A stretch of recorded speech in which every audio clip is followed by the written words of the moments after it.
Bismillahirrahmanirrahim. Assalamualaikum warahmatullahi wabarakatuh. Alhamdulillah wassalatu wassalamu ala rasulillah wa ala alihi wa sahbihi ajmain, amma ba'du. Kaifalukunna soleha. Bagaimana kabar Antuna semua? Semoga Antuna dan keluarga tetap diberikan kesehatan. Oke, pada hari ini kita masih belajar tematik, tapi udah berubah ini ya, bukunya udah berubah. Kita belajar masa pubertas yang ada di buku tematik tema 6. Oke, sebelum kalian simak materi, seperti biasa, perhatikan matra belajar kita. Yang pertama, berdoa solihah. Jangan lupa setiap kegiatan yang kita lakukan kita harus berdoa, karena berdoa adalah salah satu ibadah ya solihah. Kemudian yang kedua, simak video ini ya, jangan skip, cari evaluasinya, nggak gitu ya solehah. Kalian harus simak dari step by step, tahapannya ya, sesuai dengan tahapannya. Yang ketiga, catat yang penting. Ingat anak-anak solihah, ikatlah ilmu dengan mencatat ya. Yang terakhir, kerjakan evaluasinya, dan saya harap kalian bisa mengumpulkan on time ya, tepat waktu. Jangan tunggu ditagih baru kalian kumpulkan. Oke, are you ready?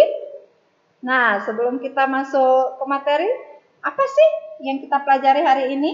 Ya, tujuan pembelajaran kita hari ini yaitu dengan rahmat Allah Subhanahu wa taala melalui kegiatan menyimak video, siswa mampu mengidentifikasi masa pubertas. Ya. Oke. Nah, sebelum kita masuk ke masa pubertas, perhatikan tahapan perkembangan pada manusia. Kenapa?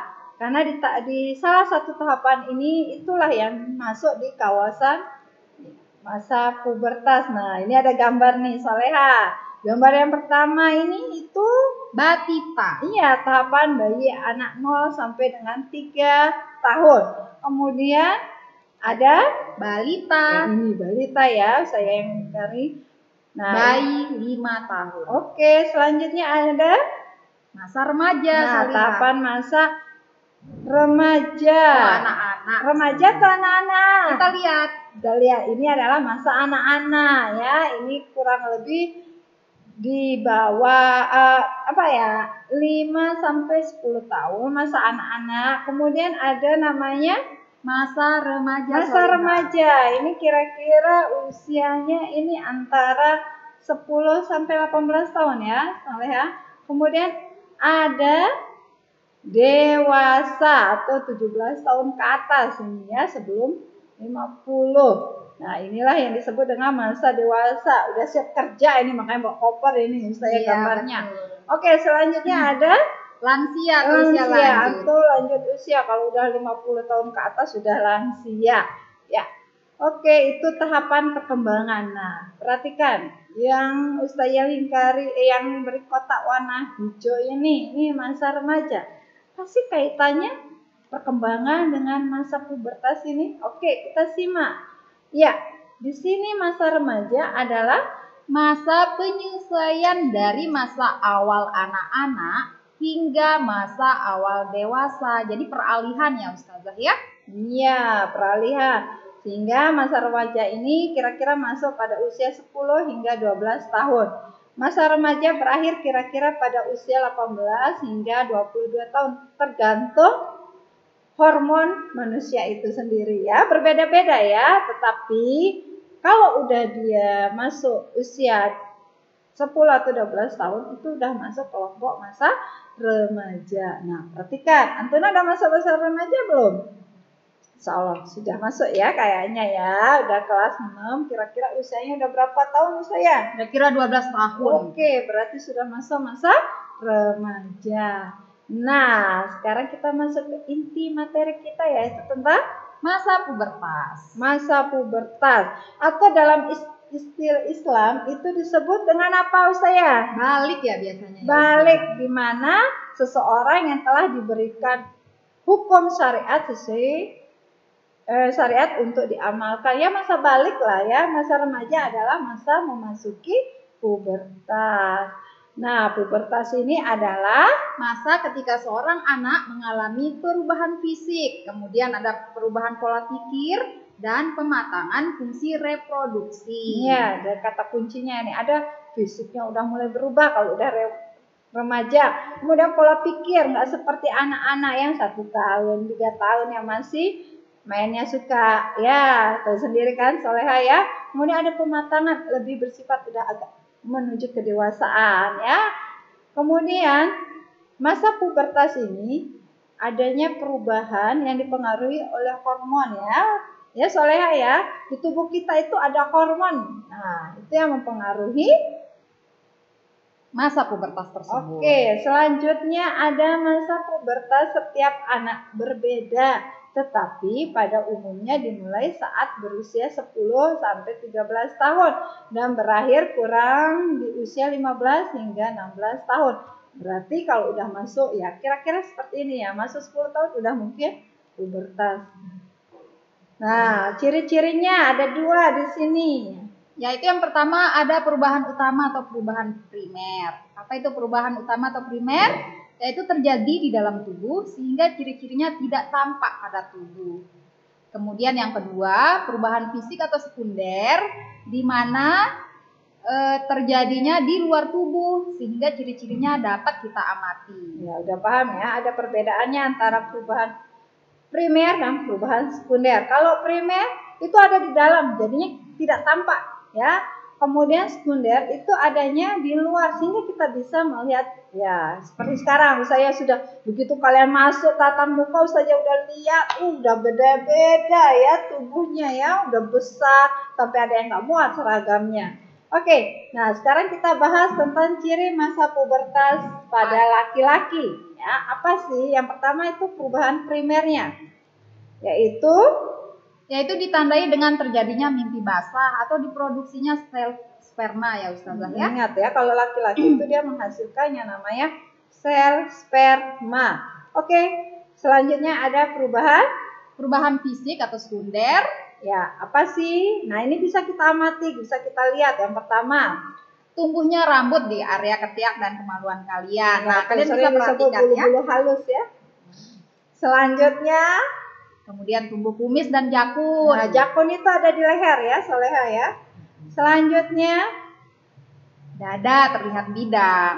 Yang keempat, suaranya menjadi lebih berat ya. Beda suara anak-anak dengan kalau udah yang masuk masa pubertas.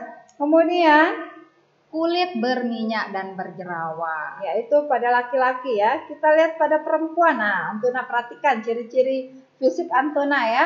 Yang pertama, ada namanya perubahan primer yang ditandai dengan menstruasi atau haid, diproduksinya sel telur atau ovum ya. Nama sel kita menghasilkan yang namanya sel telur atau ovum. Itu perubahan primer.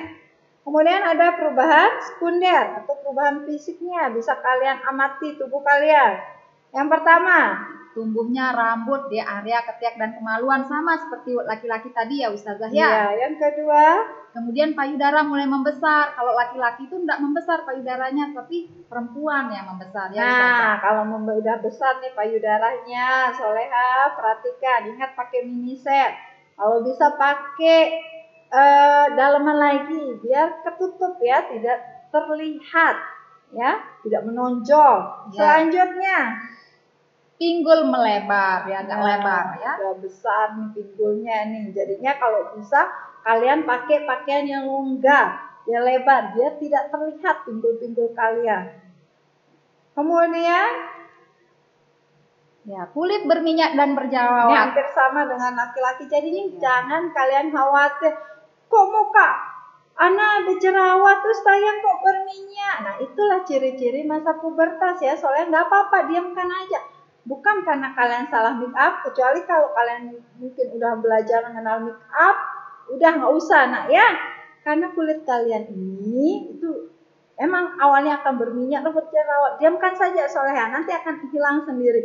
Yang penting Antuna jaga kebersihan, sering cuci muka ya. Cuci mukanya juga harus bersih, jangan hanya cuci muka kayak orang berjarut. Kalau orang Sasa bilang, kalian cuci muka pakai facial, ya yang aman sudah, yang aman untuk kulit kalian. Apalagi aman kalau masih masa puber ini, kalian cuci pakai masih sabun bayi, itu aman untuk cuci muka ya, soleha ya. Setidaknya dengan berwudu ya Iya, Ustazah ya. setidaknya kalian berwudu, insya Allah itu salah satu sunnah untuk salah satu cara untuk membersihkan muka kalian. Oke, nah karena kalian udah masa pubertas, nah ada kewajiban syariat ini yang dibebankan bagi yang sudah pubertas atau yang sudah balik. Ini wajib untuk laki-laki dan perempuan. Yang pertama, apa saya? Yang pertama, aurat. Ya, udah tahu kan sendiri kalau laki-laki, ya. Kalau laki-laki itu dari pusat sampai lutut ya Ustazah ya? Iya. Kemudian kalau perempuan, seluruhnya kecuali telapak tangan dan muka. Usahakan kalian kalau udah pubertas, udah kalian pakai jilbabnya, ya. Jilbabnya pun itu bukan yang jilbab sembarangan, harus jilbab yang lebar, biar tertutup ya, biar tidak menarik perhatian laki-laki. Oke, ya. Dan jangan lupa Ustazah pakai kaos kaki ya Ustazah. Iya, karena kaki kita juga aurat. Selanjutnya kewajiban sholat 5 waktu. Nah, ini kalau kalian sebelum pubertas, sebelum kalian itu nggak apa-apa bolong ya sholatnya ya. Tetapi kalau sudah masuk pubertas, sudah itu wajib dan dosanya kalian yang tanggung ya. Jadinya saya harap kalian jangan meninggalkan yang namanya sholat. Oke, yang ketiga, memilih teman dalam bergaul. Ya, kenapa kita harus pilih? Seseorang itu bergantung pada agama temannya, maka hendaknya ia melihat dengan siapa dia berteman. Hadis riwayat Abu Dawud dan At-Tirmizi. Jadinya kalian harus pilih-pilih teman yang layak kalian untuk temani. Jangan sembarang ya, karena teman itu sangat besar pengaruhnya. Ya, perhatikan soalnya ini penting sekali karena kalian akan memasuki dunia yang baru di SMP. Tolong, pesannya saya jaga pergaulan kalian. Yang keempat, mengerjakan 10 fitrah. Apa saja Ustazah 10 fitrah tersebut? Ya, kalau laki-laki memotong kumis, memelihara jenggot, bersiwak. Kalau bersiwak ini untuk laki-laki dan perempuan.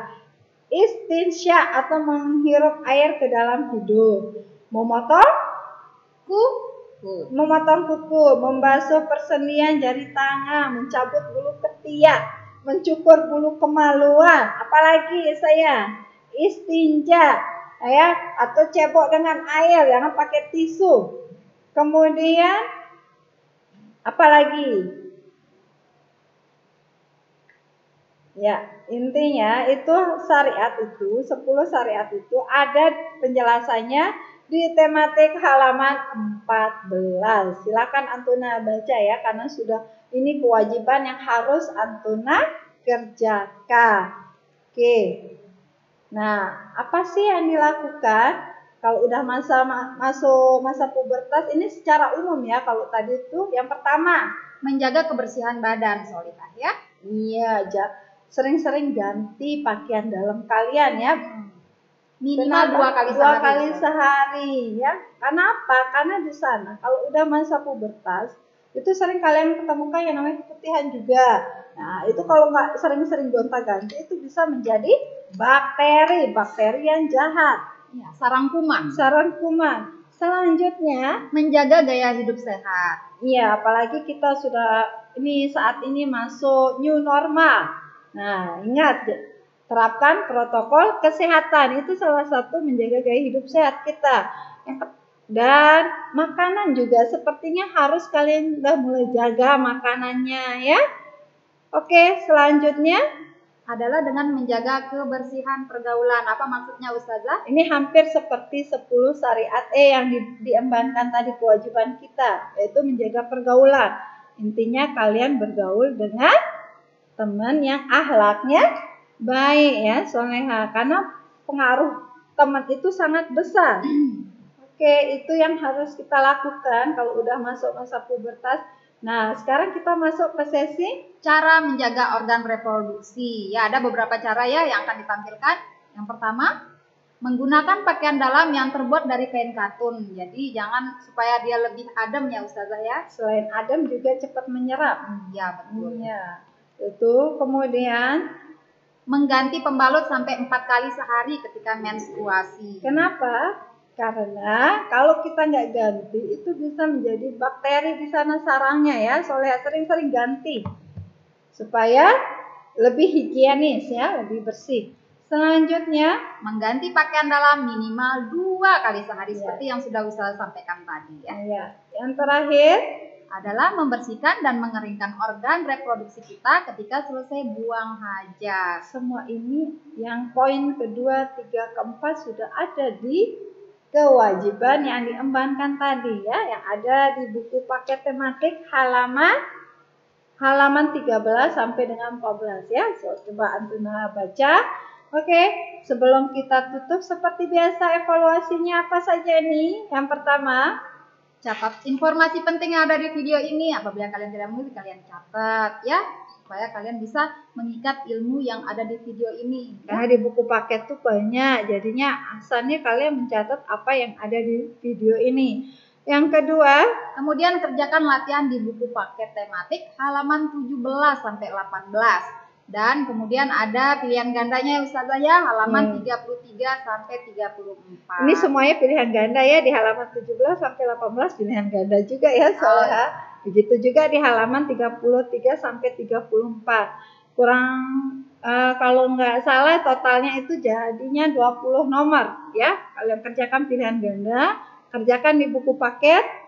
Yang PJJ mungkin bisa kirim, sedangkan yang PTM serahkan kumpulkan buku paketnya ketika Antuna masuk.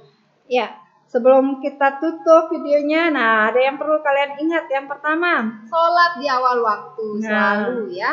seperti tadi ya, sudah jelaskan. Kemudian ada zikir. Pagi dan petang. Nah, Jangan ini sampai sebagai tinggalkan. baju besi kita. Selanjutnya, Murojaah. Jangan sampai hafalan kalian lari. Dia biasanya kalau kita hendak murojaah itu seperti unta liar yang terlepas dari ikatannya ya. Masya Allah, ada perumpamaan dari Sayyidah ini. Kemudian, Bantu orang tua di rumah. Kan banyak ya Ustazah ya yang dibantu. Apa, dari nyapu, ngepel, cuci piring, bersihkan rumah, dan lain sebagainya. atau kalau misalnya udah dikerjakan sama pembantunya, kalian bisa mulai dari kecil sekarang. Kalian pijit orang tuanya ya, insya Allah orang tuanya akan senang. Itu hal sepele loh nak ya, coba pasti orang tuanya bahagia. Pijit. Kemudian, Jangan lupa berdoa. dan yang terakhir, adalah patuhi protokol kesehatan. Kan sekarang lagi masa pandemi ya Ustazah ya. ya udah mau masuk new normal, tetap kalian patuhi protokol kesehatan. Oke, itu yang bisa kami sampaikan. Mari sebelum kita tutup kita baca doa kafaratul majelis. Subhanakallahumma wa bihamdika asyhadu an la ilaha illa anta astaghfiruka wa atubu ilaik. Wassalamualaikum warahmatullahi wabarakatuh.